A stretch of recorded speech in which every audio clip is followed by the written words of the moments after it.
Hey, what's going on, y'all? Caesar Stone Man rolling again. Now, in today's video, I want to give y'all a little bit more motivation for No Nut November.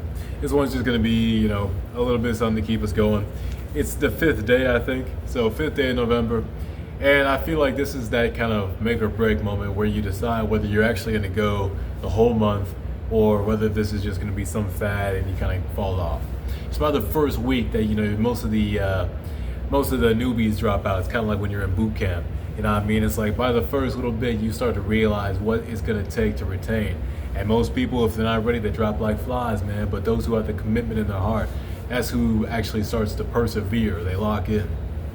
So this is to help people who are maybe struggling with this to hang in there, hang on, and to start to really pioneer, to try and see these results accumulate. And for those who are keeping strong, just to help you keep strong. So let's talk about it. I hope that y'all have been doing well. By day 5 to 7 is when you start to see that huge testosterone increase. And I'll talk about that. I had something happen to me today that was quite aligned with that testosterone. One of the problems that happens on semen retention is increased aggression. And not only will you be experiencing increased aggression yourself, you'll be experiencing increased aggression from other people. Semen retention just generally amplifies everything you experience. And this goes for the spiritual as well. I want to talk about some of the spiritual aspects, the spiritual warfare aspect of semen retention. But you're going to experience an increased aggression drive within you, but increased aggression from other people because they're going to see how bright you are in the spirit. They're going to sense with their receivers the frequency that you're giving off, the aura that you're shining with.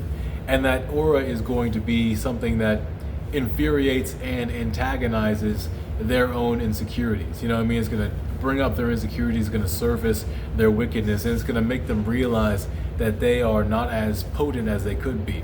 And you're going to have good people that realize that and are like, I like you. I like how shining you are, and I'm going to try and become more like you. I'm going to try and gravitate to that and share in the goodness. And then you got other people that are just angry with that, and they're going to try and drag you down. And there's a gray area between that where you got these, I call them semen demons, and these girls that sense that you have that potent seed, and they are attracted to that energy to try and take that energy from you. They're on a mission from the devil, really, because the devil sees it and he uses this person as an instrument to try and destroy your life. But all in all, this is a greater theme where we have people that are going to be against us and going to be for us, and there are going to be those who are against us. Earlier today, I encountered this guy as I'm walking back to my employee area, where we just store our stuff and whatnot, and he just is mean mugging me, staring me down. And I'm looking at him, I look him in the eyes, and I look away, and I always do this where I look back to see if they're still checking me out. This guy is still eyeing me down. It's like, what's your problem? And then I realized, this dude's just offended by my masculine frequency, by the power I'm giving off. This is just a natural thing that happens on semen retention. You got individuals trying to destroy you for your strength. And it's just kind of how it is. When you become one who has strength, there's always going to be a negative one that's trying to destroy you and bring you down to zero. And it's the natural war, it's the eternal conflict that goes on between those who are good and those who are evil. And this kind of helps me segue into something else that occurred to me today.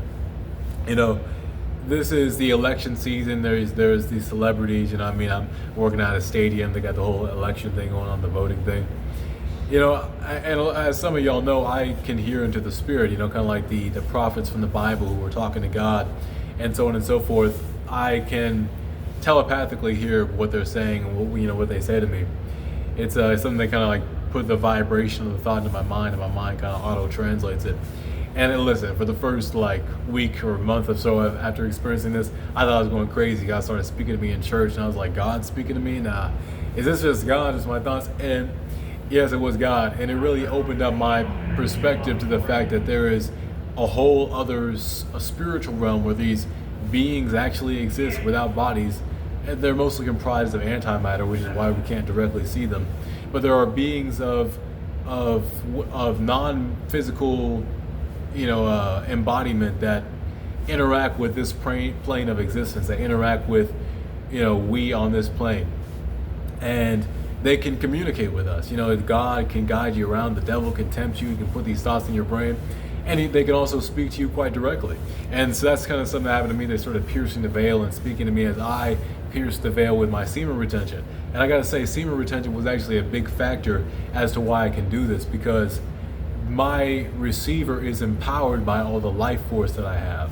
And this is something that Satan brought up to me today. He looked at me and he came to me with this kind of anger, and he said, "I don't like how powerful you are when you're walking around."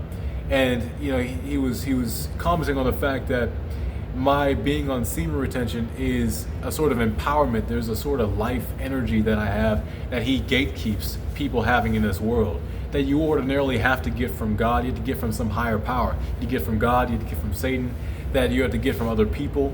He's like, usually I don't let people just walk around like this. Like, you're really on the map right now, like a celebrity would be. He's like, I don't like how you're spiritually on the map like that, because I don't let people have this unless they're like celebrities, unless they're like important people, unless they are people that have worshiped me and sold their soul to me.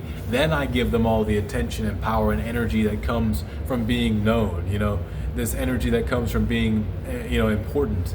That he gatekeeps that energy from people unless they have become in service to him. And just by choosing to be on semen retention, choosing to live a healthy lifestyle, choosing to be the best man I could be, I have stepped into a sort of power that is blocked off and sort of gate kept and barricaded from people who are like myself, your average ordinary person.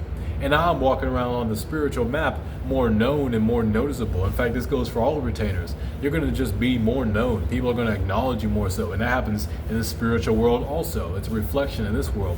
The spiritual world is going to acknowledge you more so too.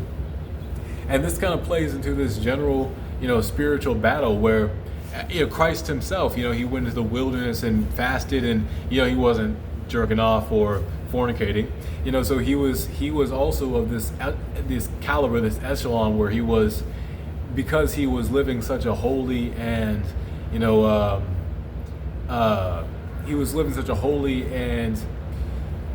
well cultivated lifestyle, a self-improved lifestyle, that he became on the spiritual map in such a way that was greater than even just a regular prophet.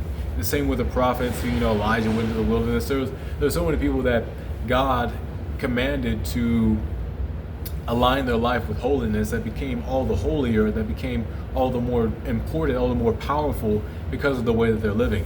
And we ourselves are stepping into that same kind of power when we choose to retain, when we choose to value our vital life force essence over the quick short-term game of pleasure that the devil wants to have us sacrifice that which would empower us in the long term for. So, just a little something to keep y'all going with this. This is something that is truly going to improve you, that's going to empower you over wickedness. And wickedness is going to try and tear you down. Wickedness is going to be angry about the fact that you're empowered, but their anger is only a proof of your power. It's only something that should, encourage you to grow more, because it's a revelation of their insecurity. So all in all, hope that y'all are doing well in this journey. It's day 5, November. Keep going, keep pushing, keep trying to see these benefits, because the further you go, the farther you push into your greater growth and your greater discovery of how powerful and how enlightened, really, how radiant and how brilliant you can become on this journey. It's only going to take you further down the road to success. You're going to start manifesting better realities for yourself. Something that was brought to my awareness today is that spiritual entities are 4th dimensional, 5th dimensional entities. They're not bound to matter in this 3D world like we are. And so they take up space that is also taking up time. So where we're bound to this one moment, and for 5 seconds down the line, that's the future to us. These beings exist in that 5 seconds down the line also. If you can get my meaning, they're already there, but they're in a potential version of that. And so our actions take us to that potential version that they're already in. This is all to say, when the devil's tempting you, he's already existing in a reality in which you've folded. But when you decide to live on a higher plane, on a higher reality, on a higher frequency, you access a higher reality. You change fate from being that which the devil predicts, that which the devil has set to be that which you have set to be. And so the devil's going to use all these different instruments to try and get you to live in his reality path, in which you have lost. But when you decide to vibrate on a higher frequency, when you decide to be a better person, a good person, a person that's aligned with health and wellness, you vibrate on a frequency that's outside his control, and you start to manifest your own reality. You're not manifesting a wicked or evil reality, you're manifesting the right reality, the reality that is holy and righteous. So let's manifest wonderful lives for ourselves. This semen retention is an opportunity for us to truly step into living in this empowered and holy lifestyle. As the Buddhists would say, it's the path to enlightenment. There's a reason that they advocated for abstaining from ejaculation and for just stepping into healthy living, eating correctly, doing all these things that profit your body, because this activates a sort of oneness within us that is Christ-like. It's Christ consciousness. It brings you into the wellness and the opportunities that chosen ones have, the elect ones. So let's walk in that elect pathway, and let's align with our greatest and best selves. Hope you all have a wonderful rest of your day, wonderful evening whenever you're watching this, and let's keep going on NNN November, y'all. Let's really smash this and prove to ourselves and the world that we are the greatest. All right, y'all. Have a wonderful day and take care. Peace.